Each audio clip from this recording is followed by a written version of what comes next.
சோமநாதபுரம் சென்னகேஸ்வரர் கோவில் யுனெஸ்கோவால் உலக பாரம்பரியமிக்க சின்னமாக அங்கீகரிக்கப்பட்ட ஒரு இடம். இது ஒரு பழமையான வைணவ திருக்கோவில் ஆகும். கர்நாடக மாநிலம் மைசூரிலிருந்து 38 கிலோமீட்டர் தொலைவில் அமைந்துள்ளது. இக்கோவில் போசல மன்னன் 3ஆம் நரசிம்மன் கீழ் தண்டநாயக்கனாக இருந்த சோமநாதன் என்பவரால் போவு அதாவது பொது ஊழிய ஆண்டு கிபி 1268ஆம் ஆண்டு கட்டப்பட்டது. இது போசல கட்டிடக்கலையின் சிறந்த எடுத்துக்காட்டுகளுள் ஒன்றாகும்.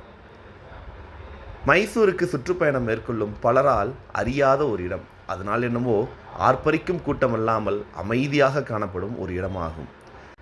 மக்கள் கூட்டம் இல்லாமல் மன அமைதியுடன் கட்டிடக்கலையையும் நுணுக்கமான சிற்ப வேலைப்பாடுகளையும் கண்டு ரசிக்க ரம்மியமான ஒரு இடமாகும்.